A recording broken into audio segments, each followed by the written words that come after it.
Soy Mayredi Butrón de la Academia de MBT Realty y hoy les traigo esta información a todos aquellos estudiantes de bienes y raíces que aún no han aprobado el examen, bien sea del Estado o de la escuela, valiéndonos de esta tecnología y de la manera de que podemos llegar a muchas más personas. Pues aquí les traigo de manera muy concreta la información del capítulo 1 que se refiere al negocio de bienes y raíces. Este capítulo tiene la ponderación de 1 punto en el examen del Estado. Es decir, que una sola pregunta va a salir de este capítulo, que es muy sencillo.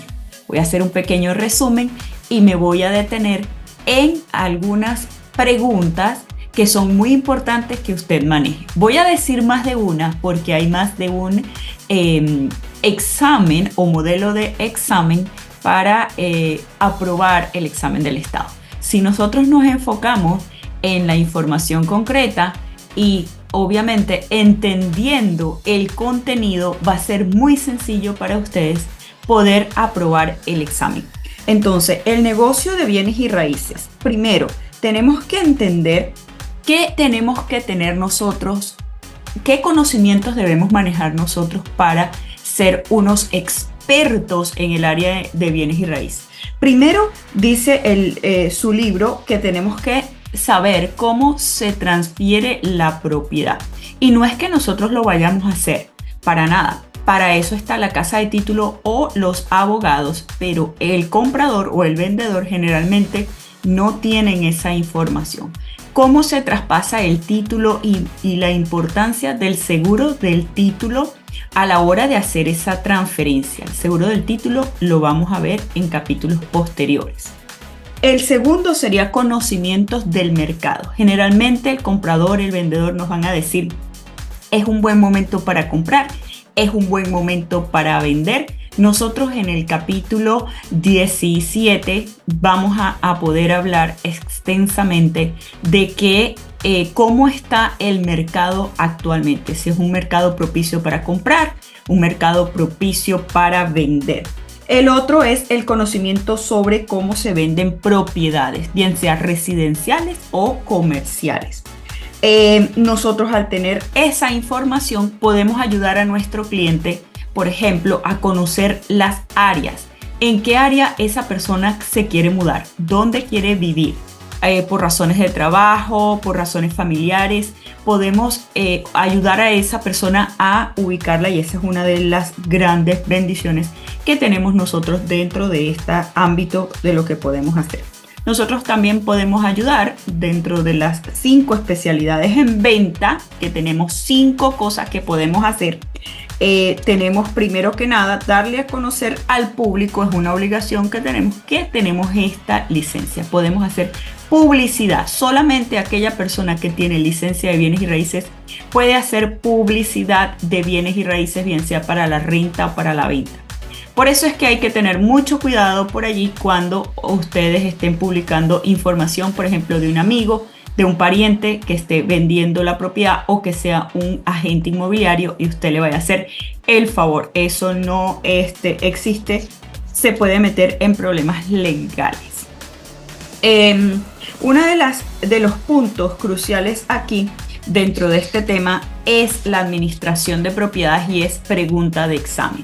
Nosotros dentro de las especialidades en venta podemos ayudar a compradores o a vendedores a, primero que nada, vender, comprar, hacer alguna tasación siempre y cuando eso no se involucre con un departamento del Estado. Por ejemplo, que esa tasación no sea federal, lo vamos a hablar también en su oportunidad. Entonces allí nosotros no podemos hacer esa tasación. También podemos ayudarlo en la parte agrícola, la parte comercial, en la parte industrial y también en la venta de oportunidades de negocio. Entonces, en resumen, podemos ayudar a compradores y a vendedores a vender, a rentar, a intercambiar. También podemos participar en la subasta de bienes inmuebles. En las propiedades residenciales, comerciales, industriales, agrícolas y también la venta de negocios. Cada uno de ellos tiene obviamente su especialidad y para lo cual yo les aconsejo que se hagan especialistas en un área determinada. No pretenda cubrirlo todo porque es muchísima información. Entonces, ¿cuál es la pregunta? Una de las preguntas que apunta el examen: ¿se necesita una licencia diferente a la de agente de bienes y raíces para vender oportunidades de negocio? Es decir, si va usted a vender una heladería, a venderle la heladería a un cliente, no necesita una licencia diferente que la de agente inmobiliario para hacerlo. Esa es una pregunta de examen. Segunda, que vamos a anotar aquí con relación a la administración de propiedades en su capítulo 1, es que la administración de propiedades dice: incluye todas estas funciones excepto. Entonces, muy importante leer la pregunta. Yo siempre le digo a mis estudiantes que el examen lo aprobamos cuando aprendemos a leer. Si nosotros leemos correctamente lo que se nos está preguntando, la respuesta va a ser fácil. Entonces dice: la administración de propiedades incluye lo siguiente, menos que no está incluido. Entonces, el cobro de la renta, nosotros podemos, en representación del cliente, del propietario, ¿verdad?, cobrar la renta por él. Segundo, alquilar la propiedad, podemos hacer un listado o una publicación de esa propiedad en nuestras redes sociales, en el sistema del MLS, en cualquier parte podemos hacer publicidad siempre que tengamos la licencia para poder alquilar esa propiedad. Eso lo podemos hacer. Dice: la supervisión y el mantenimiento de la propiedad, por supuesto, nosotros podemos ayudar al cliente que se llama el propietario ausente, que no vive la propiedad y que la renta, a ser sus ojos acá, ¿ok? Eso lo podemos hacer, y nosotros tenemos como función proteger la inversión de nuestro cliente y maximizar su rentabilidad lo más posible que él se pueda ahorrar. Ese es el trabajo de una administrador. ¿Qué no tenemos dentro de esas funciones? La representación del propietario, y esa sería la pregunta de examen que van a responder como correcta. ¿Por qué? Recuerde que la pregunta dice: la administración de propiedades incluye las siguientes funciones menos. Entonces vamos a subrayar la representación del propietario. Nosotros, como administradores de la propiedad, no representamos al propietario. Quiere decir que si esa persona va a vender la propiedad, nosotros no la podemos hacer por él. Y eso es obviamente una facultad que se debe delegar en un poder. Una autorización para vender tiene que hacerse con un poder que hace un abogado, donde esa persona le da la facultad a determinada persona para vender esa propiedad. Entonces, dentro de nuestras funciones no está eso. Otra parte muy importante de este tema 1 es con relación a la compensación y a la licencia. Entonces, recuerden ustedes, como lo hablamos en clase, que compensación implica licencia, mientras que salario no requiere licencia. ¿Qué quiere decir eso? Si la persona está recibiendo el dinero por un salario y está mostrando propiedades, pues no necesita licencia. Si la persona está recibiendo una comisión por la venta o por la renta, requiere licencia, y eso es pregunta de examen. Lo otro, si un asociado de ventas realiza una opinión para una propiedad determinada y se representa como un tasador, entonces aquí la respuesta sería: si esa persona está cobrando por esa tasación. Las respuestas dentro de las opciones tenemos: opción A, la violación del capítulo 120 está presente en este acto. B, es una violación a la Ley de Vivienda Justa de 1968. Recuerden que la Ley de Vivienda Justa tiene que ver con la discriminación, no tiene nada que ver con la parte de las tasaciones. C, una violación al artículo 475, y allí va a recibir esa persona una sanción o una penalización.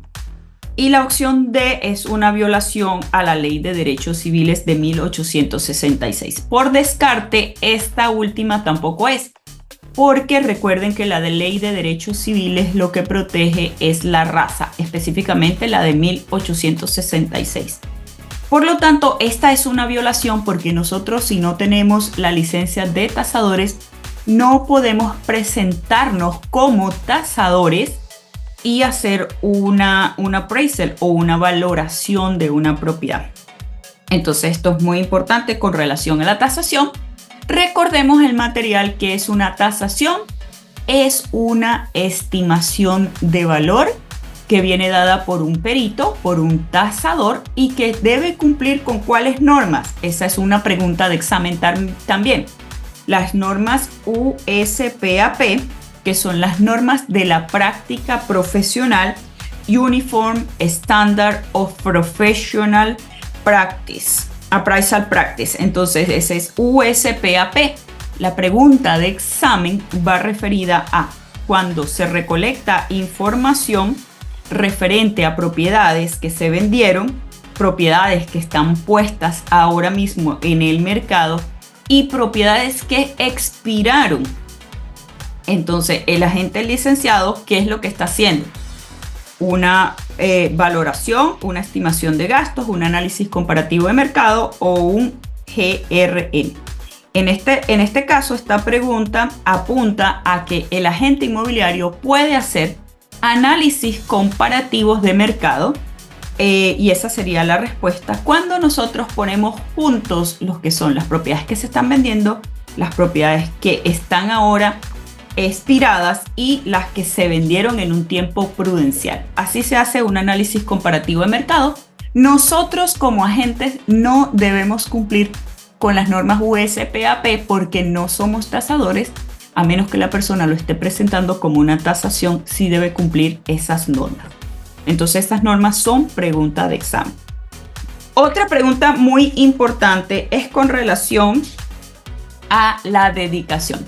La dedicación es ese regalo que hace el desarrollador de las calles, las aceras, el alumbrado público, para que entonces sea el gobierno local el que siga cuidando esos espacios después de que la construcción se haya terminado. Ustedes se imaginan por un momento que la construcción terminó hace 10 años, se vendieron las últimas casas hace 10 años y se quemen los bombillos.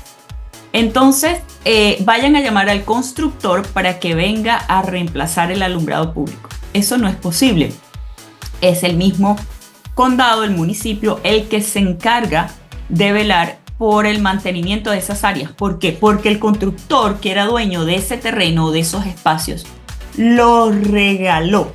Por eso es muy importante que ustedes, en el momento en que estén haciendo el examen, cambien al idioma inglés y se aprendan las palabras que yo tengo en rojo allí en las guías en su curso, como es por ejemplo, que les escribo dedication o la palabra dedicación y la vamos a asociar con la palabra gift.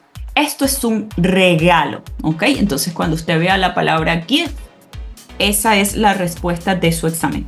Lo otro es que la Asociación Nacional de Realtors se encarga de qué, o mejor dicho, la pregunta es, ¿quién promueve la ética? ¿Cuál es el organismo que promueve la ética y la educación en los bienes en la industria de bienes y raíces? Pues la primera opción sería la FREC, la segunda sería la FREC, el DBPR o la Asociación Nacional de Realtors. Recuerden que es la Asociación Nacional de Realtors la que se encarga de la ética y la educación. La palabra clave aquí es la ética, que como agentes inmobiliarios debemos cumplir cabalmente con esos normas éticas que tenemos allí dentro de la Asociación Nacional de Realtors.